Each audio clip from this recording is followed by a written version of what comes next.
Beliau merupakan salah satu pengusaha di bidang perkopian. Jadi Pak, ini usaha apa dan bergerak di bidang apa ya? Jadi usaha saya ini bergerak di bidang kopi. Jadi kami merupakan salah satu pengolah kopi, mulai dari proses green bean yang seperti ini, nanti kami bakar hingga menjadi roast bean yang seperti ini. Lalu kita supply ke coffee shop atau ke customer langsung. Kalau itu sejak kapan disebut usaha ini berdiri? Kalau usaha ini berdiri sebenarnya saya sudah mendirikan sejak 2 tahun yang lalu, tapi pengolahan yang seperti ini kita mulai proses panjang seperti tukang sortir dan lain-lain, saya baru melakukan ini sekitar mungkin 4 bulan.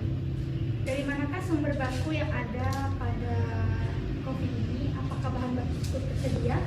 Kalau sumbernya kami langsung bekerja sama dengan petani yang ada di Girsang, Toba, Sumatera Utara. Jadi kalau untuk bahan bakunya kami sendiri sudah melakukan kerjasama tertulis sehingga insya Allah persediaan selalu ada. Bagaimana cara Anda memproses pengolahan biji kopi ini? Kalau prosesnya seperti ini, nanti kita mulai dari green bean kita datangkan yang seperti ini. Ya. Ini memang langsung dari petaninya, kita proses di sana, lalu kita pesan, kita datangkan pick up ke sini untuk mengantar biji ini, lalu kita masuk ke langsung proses sortir. Ini salah satu kegiatan sortir. Tujuan sortir ini untuk memisahkan biji yang bagus dengan yang buruk. Contohnya seperti ini.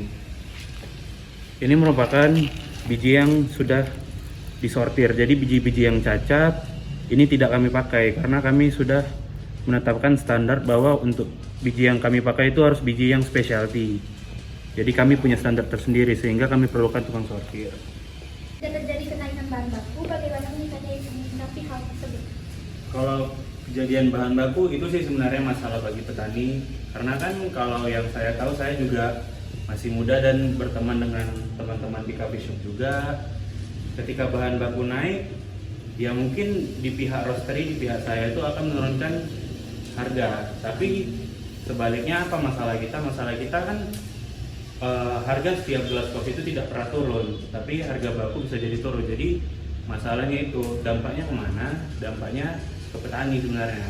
Petani lebih tertekan ya, sehingga itu akan berdampak mungkin ke kualitas kopi. Karena bagi saya itu kopi yang bagus, kopi yang enak itu berasal dari petani yang bahagia.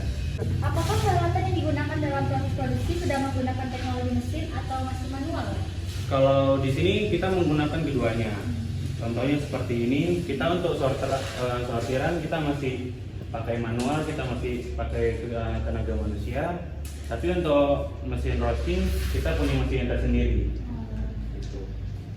Jadi ayo kita pindah ke tempat roasting. Nah sekarang kita udah sampai di proses roasting. Nah ini sebagai spesialis roasting kita, Bapak ini udah 20 tahun megang mesin roasting. Sekarang kita mau masuk ke proses roasting. Silakan. Ini beratnya 4 kilo ya, saya masukkan. Nanti kita lihat hasilnya berapa.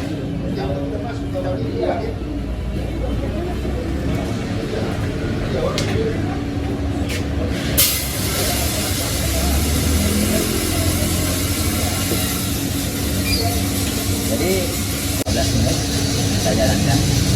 Jadi waktu itu kita 12 sampai 20 menit tergantung putarnya api, lalu volume kopi yang dimasukkan ini kapasitas 5 kilo, jadi saya masukkan 4 kilo dari. Nah, kalau untuk tingkat ini ya, tingkat pemasakan kopi itu ada beberapa tingkatan. Ini sama sebenarnya, hanya yang sebelah kanan dia lebih diperinci. Jadi nanti kita akan menggoreng kopi di levelnya nomor 4, full city. Jadi full city itu kopi cenderung hitam warnanya, coklat kehitaman.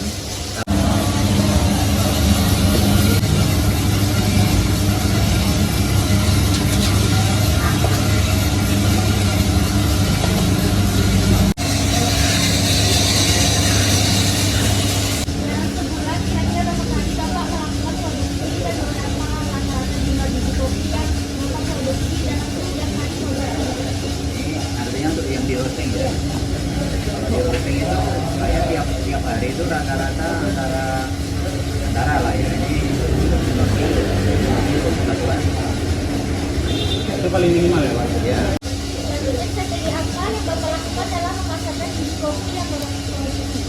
Strateginya ya, saya kan punya tim ya, banyak tim atau teman lah artinya ya, teman tim atau apa dibilang lah ya, yang bantu marketing saya.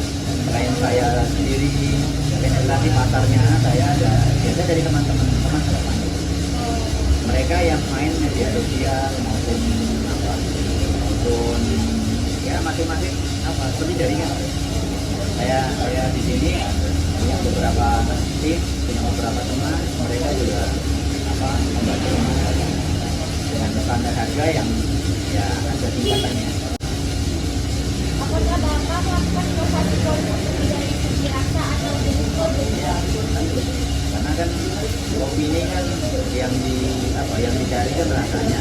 Jadi saya bermacam-macam rasa sesuai dengan apa kemauan dari pasar. Jadi kalau seperti ini ada yang rasanya asam, jadi ada yang rasanya asam ke pahit, ada yang pahit, ada yang sangat pahit.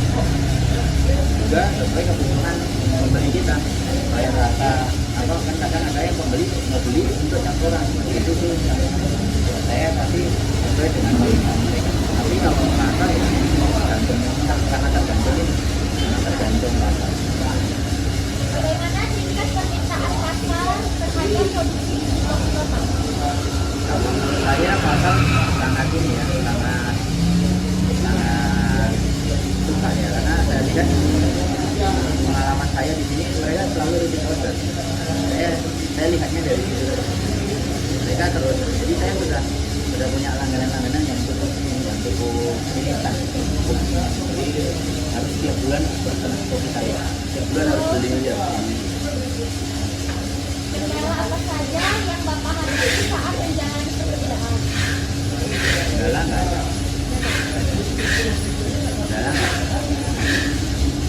Bagaimana respon dari konsumen kepada produk Bapak? Ya, kalau kendala saya bilang kita kembali ya, kendala itu ya selalu ada, tapi lalu langsung saya kasih. Contohnya misalnya saya mesin ini kapasitasnya kemarin kurang, saya tambah. Lalu kemarin kopi sering terlambat, lalu kemarin pasar sedang gitu banyak, saya tambah sih. Jadi kendala ada, tapi saya udah punya solusi untuk mengatasi. Terima kasih ya Pak.